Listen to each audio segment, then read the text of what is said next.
பிஸ்மில்லாஹிர் ரஹ்மானிர் ரஹீம். அல்ஹம்துலில்லாஹ் வஸ்ஸலாத்து வஸ்ஸலாமு அலா ரசூலில்லாஹ் வ அலா ஆலிஹி வ ஸஹ்பிஹி வ மன் வாலா.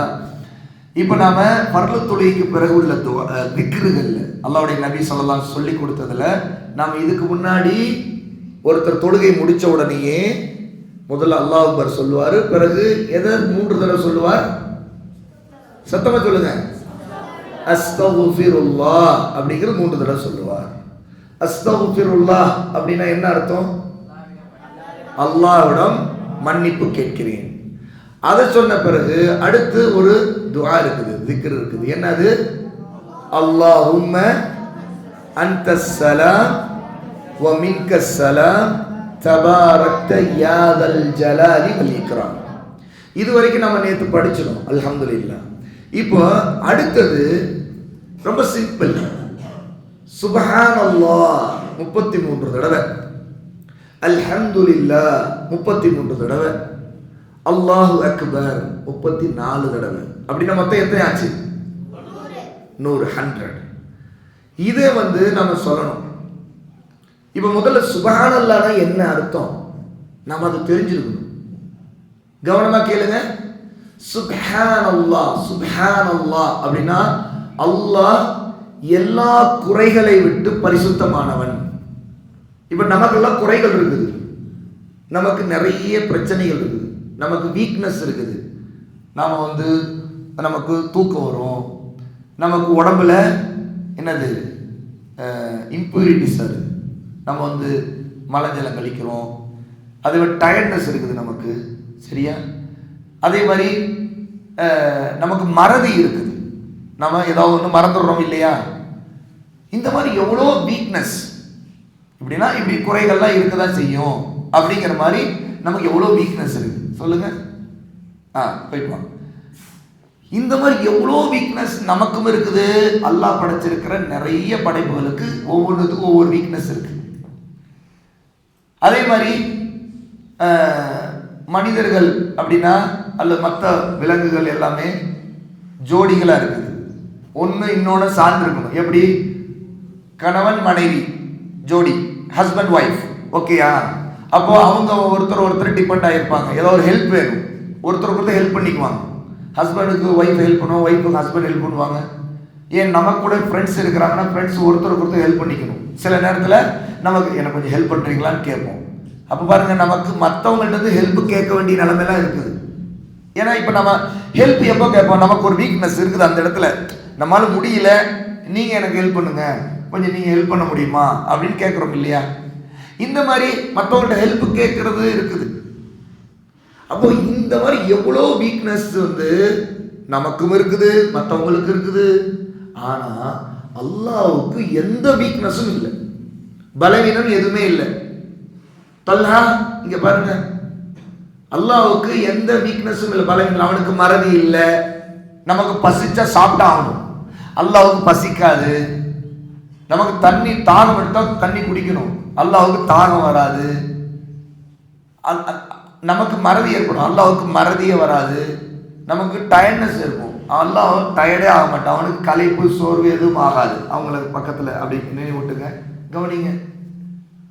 இந்த மாதிரி நமக்கு அல்ல மற்ற இதுக்கெல்லாம் நிறைய இருக்குது, அது எதுவுமே அல்லாஹ்வுக்கு இல்லை. அல்லாஹ் பரிசுத்தமானவன், எல்லா குறைகளை விட்டு பரிசுத்தமானவன். இதை மனசுல நாம நினைச்சு அல்லாஹ் அவன் ரொம்ப பரிசுத்தமான, எல்லா குறைகளை விட்டு பரிசுத்தமான சொல்றதுதான் சுப்ஹானல்லாஹ். இது அல்லாஹ்வுடைய நபி ஸல்லல்லாஹு அலைஹி வஸல்லம் 33 தடவை சொல்ல சொன்னாங்க. அதுக்கடுத்து அல்ஹம்துலில்லாஹ், அது 33 தடவை. எல்லா புகழும் எல்லா நன்றியும் அல்லாஹ்வுக்கு தான் அர்த்தம். ஏன்? அல்லாஹ் தான் எல்லாத்தையும் படைச்சவன், எல்லாத்துக்கும் உணவளிக்கிறவன், எல்லாரையும் காப்பாற்றுறவன், நமக்கு என்ன தெரியாத கொடுக்கிறவன், நமக்கு நோய் வந்தால் அதை நிவாரணம் கொடுக்கிறவன், நமக்கு வானத்திலிருந்து மழை இறக்கிறவன், எல்லா விதமான விஷயங்களிலும் அல்லாஹ் தான் நமக்கு நிறைய நன்மைகளை செய்துக்கிட்டே இருக்கிறான். எல்லா புகழும் அவனுக்கு தான். ஏன்னா அவன் தான் உண்மையான இறைவன், அவன் தான் உண்மையான ரப்பு. அப்ப அவனை நம்ம எப்படி புகழ்றோம்? அல்ஹம்துலில்லாஹ், எல்லா புகழும் அல்லாஹ்வுக்கு தான். அப்ப நமக்கு பெருமைலாம் இல்லை, இதுல நாம பெருமை அடிக்கக்கூடாது. நான் பெரிய ஆளு, எனக்கு அது, நான் அவ்வளோ பெரிய ஆளு, நான் அவ்வளோ ஸ்கில் உள்ள பெர்சன் அப்படி இல்லை. அல்லாஹ் கொடுக்காம கிடைக்குமா நமக்கு? அல்லாஹ் கொடுக்காம நம்ம பேசுற ஆற்றல் வந்துருக்குமா? அல்லாஹ் சிலர் அவன் நினைச்சானா சிலரை பேச முடியாமல் ஆக்குறான்ல. அல்லாஹ் நினைச்சானா சிலர் கண் பார்வையை பார்க்க முடியாம ஆக்குறான்ல. நமக்கு பார்க்கறதுக்கு திறன் கொடுத்துருக்க. இப்போ பார்க்குறோம், நீங்க என்னை பார்க்குறீங்க, நான் உங்களை பார்க்குறேன். பிளைண்ட் பீப்புளும் இருக்கிறாங்க. அப்ப பாருங்க, அல்லாஹ் கொடுத்ததுனால நாம நல்லா கண் பார்க்க முடியுது, பார்வை நமக்கு தெரியுது. இல்லாட்டி என்ன செய்ய முடியும்? அவ்வளவுதான். சுப்ஹானல்லாஹ், எவ்வளவு கஷ்டம் இருக்கும் நமக்கு. அப்போ எல்லா நல்லதும் நமக்கு அல்லாஹ்ட்ட இருந்து தான் கிடைக்குது. நமக்கு ஏதோ ஒரு தீயதுன்னா அதை தடுக்கிறது அல்லாஹ் தான். அதனால அல்ஹம்துலில்லாஹ், அல்லாஹ்வுக்கு தான் எல்லா புகழும். ஆல் பிரைஸ் பீ டு அல்லாஹ். அல்லாஹு அக்பர், அது 34 தடவை. அல்லாஹ் அக்பர் தான் நாம தொழுகையிலையும் சொல்றோம். வேற எந்தெந்த நேரத்தில் அல்லாஹ் அக்பர் சொல்றோம்? கை தூக்குங்க. எந்தெந்த நேரத்தில் அல்லாஹ் அக்பர் சொல்லப்படுது சொல்லுங்க. தொழுகை முடிஞ்சவனே சொல்றோம், தொழுகை ஆரம்பிக்கும் சொல்றோம், தொழுகை நடுவுலையும் அல்லாஹ் அக்பர் சொல்றோம். அப்புறம் ஈதுடைய தொழுகையிலே அதையும் சொல்றோம். அப்புறம் படியேறும்போது சுப்ஹானல்லாஹ். இதுதான் அருமையான பதில். அது அதாவது நல்ல ஒரு விஷயத்தை ஞாபகம் பண்ணிட்டாங்க பாருங்க. அப்துல் ரஹ்மான் சொன்னது. அப்துல் ரஹ்மான் தானே? யார் சொன்னது? ஃபைசல் சொன்னாங்க. அதாவது நாம உயரத்துல மேடு அல்லது படி ஸ்டெப்ஸ் ஏறும்போது அல்லாஹ் அக்பர் சொல்லணும். ஹதீஸ்ல இருக்குது. ரசூல் ஸல்லல்லாஹு அலைஹி வஸல்லம் ஏதாவது கழுதை அல்லது குதிரை ஒட்டகம் இதுல போயிட்டு இருக்காங்க வைங்களேன், மேடான பகுதி, அதாவது கொஞ்சம் அப்படி மேடா போற மாதிரி இருந்தா மேடு ஏறும் போதெல்லாம் அல்லாஹ் அக்பர் அல்லாஹ் அக்பர் சொல்லுவாங்க. அப்புறம் மேட்ல இருந்து கீழே இறங்குறப்ப என்ன சொல்லுவாங்க தெரியுமா? சுப்ஹானல்லாஹ் சொல்லுவாங்க. அதனால இப்ப ஸ்டெப்ஸ்ல இருந்து கீழே இறங்கும்போது சுப்ஹானல்லாஹ் சொல்லலாம். அதே மாதிரி லிஃப்ட்ல போகும்போது கூட சொல்லலாம். தெரியுமா? லிஃப்ட்ல கூட என்ன செய்யறோம்? அப்படி மேலே ரைஸ் ஆகும். ரைஸ் ஆகும்போது என்ன செய்யலாம்? அல்லாஹ் அக்பர் சொல்லலாம். லிஃப்ட் இறங்கும் போது அர்ஷத் போயிட்டு வாங்க, கீழே இறங்கும் போது சுப்ஹானல்லாஹ் சொல்லலாம். அப்போ பாருங்க, ரசூலுல்லாஹ் அல்லாஹ் அக்பர் மேடு ஏறும்போது சொல்லியிருக்காங்க. வேற எந்த டைம்?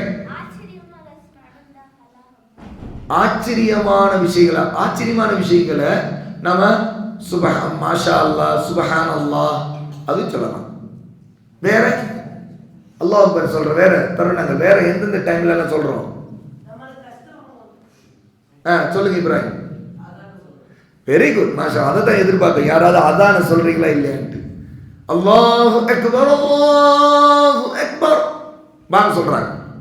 எத்தனை பேருக்கு இங்க பாங்க சொல்ல ஆசை இருக்குது தெரியும்? மாஷா அல்லாஹ். 1 2 3 4 5 6 மாஷா அல்லாஹ்.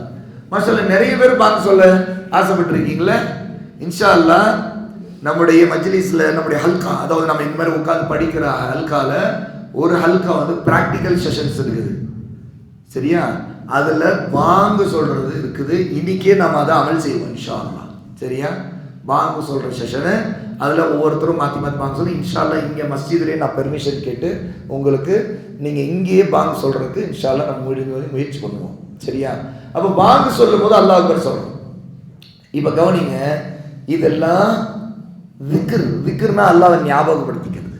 சுப்ஹானல்லாஹ், அல்ஹம்துலில்லாஹ், அல்லாஹ் அக்பர். இந்த 3 விக்ரும் ரசூலுல்லாஹ் அல்லாஹ்வுடைய நபி ஸல்லல்லாஹு அலைஹி வஸல்லம் ஒவ்வொரு தொழுகைக்கு பிறகும் செய்வாங்க. எத்தனை தடவை?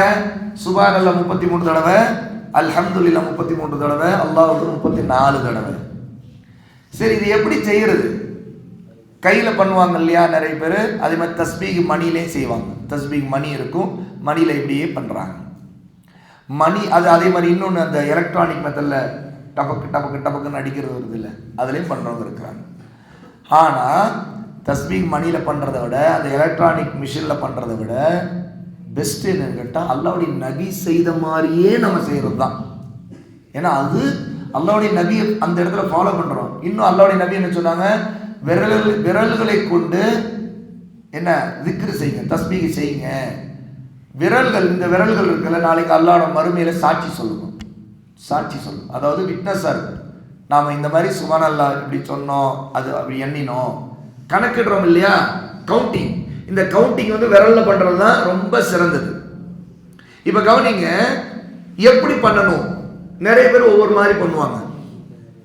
எந்தெந்த மாதிரி பண்றாங்க? ஒருத்தவங்க யாரோ ஒருத்தவங்க வந்து சொல்லணும், நீங்க எப்படி எப்படி பண்றீங்கன்னு, என்னென்ன மெத்தட்ல பண்றீங்கன்னு நான் பார்க்கலாம்னு நினைக்கிறேன். எக்கியா அப்படி வாங்க, எப்படி பண்ணுவீங்க? அதான் இவங்க எக்கியா சொல்றாங்க இப்படி, சரியா? இப்படி அப்படிதானே? இது ஒரு மெத்தடு. அப்புறம் லூத் ஒன்று சொல்றாங்க பாருங்க, கைகளை இப்ப மடக்கிறது. அதாவது சுப்ஹானல்லாஹ் சுப்ஹானல்லாஹ் சுப்ஹானல்லாஹ் ஒரு தடவை மடக்கி வச்சா சுப்ஹானல்லாஹ் சுப்ஹானல்லாஹ் சுப்ஹானல்லாஹ். அப்போ 6 ஆயிடுச்சா? சுப்ஹானல்லாஹ் சுப்ஹானல்லாஹ் சுப்ஹானல்லாஹ் சுப்ஹானல்லாஹ் சுப்ஹானல்லாஹ் சுப்ஹானல்லாஹ் சுப்ஹானல்லாஹ் சுப்ஹானல்லாஹ் சுப்ஹானல்லாஹ். ஒரு தடவை மூடிடுச்சா? விரல் கையில மூடிட்டோம்.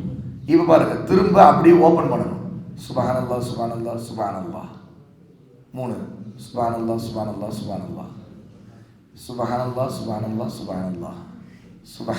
சுப்ஹானல்லாஹ் சுப்ஹானல்லாஹ் சுப்ஹானல்லாஹ் சுப்ஹானல்லாஹ் சுப்ஹானல்லாஹ் சுப்ஹானல்லாஹ். இப்போ மொத்தம் எத்தனை ஆச்சு? 30 ஆயிடுச்சா? அப்புறம் இன்னொரு 3 சுப்ஹானல்லாஹ் சுப்ஹானல்லாஹ் சுப்ஹானல்லாஹ். அவ்வளோதான். இப்போ 33.